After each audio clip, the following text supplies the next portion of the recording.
नमस्कार। प्रस्तुत है आज का चिंतन। मनुष्य का चिंतन, चरित्र और व्यवहार व्यक्ति और समाज को तो प्रभावित करता ही है, सूक्ष्म जगत भी उससे अछूता नहीं रह पाता। विकृत चिंतन और भ्रष्ट चरित्र सूक्ष्म जगत के अदृश्य वातावरण को प्रदूषण से भर देते हैं। प्रकृति की सरल स्वाभाविकता बदल जाती है और वह रुष्ट होकर दैवी आपत्तियां बरसाने लगती है।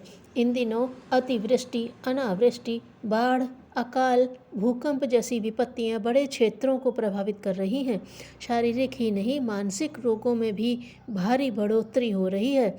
मानवीय सद्भावना में, व्यक्तित्व के स्तरों में बुरी तरह गिरावट आ रही है।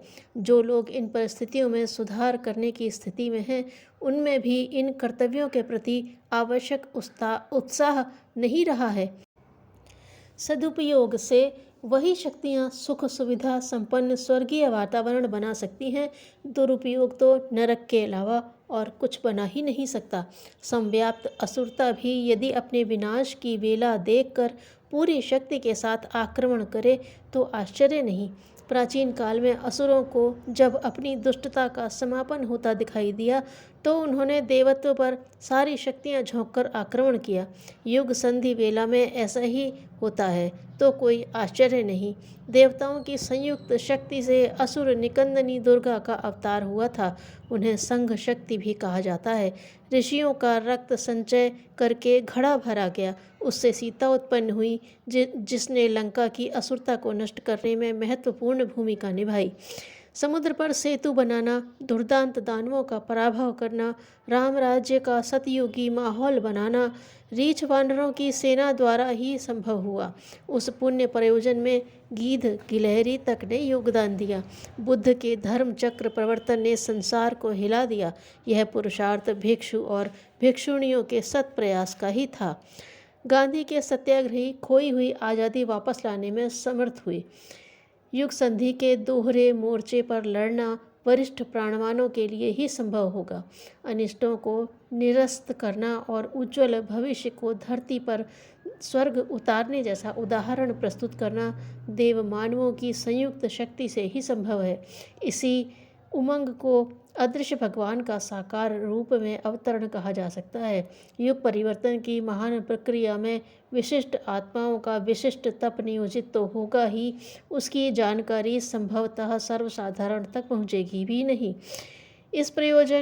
इस पुण्य प्रयोजन में सर्वसाधारण का भी योगदान होना चाहिए। कुछ समय आते आते कहर बरसेगा। भगवान करे उस कहर बरसने की वेला में हम सबकी साधना एक सुरक्षा कवच के रूप में, ब्रह्मास्त्र के रूप में हम सबकी ढाल बन जाए एवं हम सभी 21वीं सदी में ब्रह्म बल के साथ प्रवेश करें। कोई भी इस काफिले से बिछुड़ने न पाए। गायत्री के तत्व दर्शन का आलोक जन जन तक पहुंचाना हमारा लक्ष्य है। शब्द शक्ति के विज्ञान सम्मत आधार यह बताते हैं कि इस महामंत्र के 24 अक्षर 24 महान शक्तियों के मर्म स्थल, बीज और शक्ति कोश हैं, जो सारे ब्रह्मांड में हलचल मचा देने की शक्ति रखते हैं। वे विस्फोट प्रक्रिया द्वारा मानवीय व्यक्तित्व में भी ऐसा चमत्कारी परिवर्तन लाते हैं कि चिंतन और प्रवाह भी बदलता देखा जाता है। सभी की मिलजुल कर की गई साधना एक विराट समूह मन का निर्माण कर ब्रह्मांड में एक नहीं लाखों मिसाइलों का काम करती है। अपने राष्ट्र ने गायत्री मंत्र की उपेक्षा करके अपना वर्चस्व खोया था एवं अब युग ऋषि अवतारी सत्ता के परम पुरुषार्थ से यह श्रेय भारत को ही मिलने जा रहा है कि सारे भारत ही नहीं, विश्व भर में इस मंत्र को चप्पे चप्पे में गूंजता निनादित होते सुना जाएगा एवं इसी के आधार पर भारत पुनः जगत गुरु के रूप में स्थापित होने की प्रक्रिया संपन्न करेगा। भारत चक्रवर्ती था, सारे विश्व का मार्गदर्शन करता था।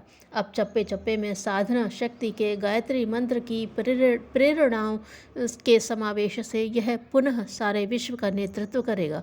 भारत भूमि देवभूमि, तपोभूमि एवं विराट तीर्थ भूमि बनेगी। इसमें रंच मात्र भी संदेह न कर निज को साधनात्मक पुरुषार्थ में नियोजित कर ही देना चाहिए। मोह में पड़कर व्यक्ति प्रेम का विकृत उपयोग करने लगता है। स्थूल आँखों का ज्ञान बहुत ही अधूरा है। धन्यवाद।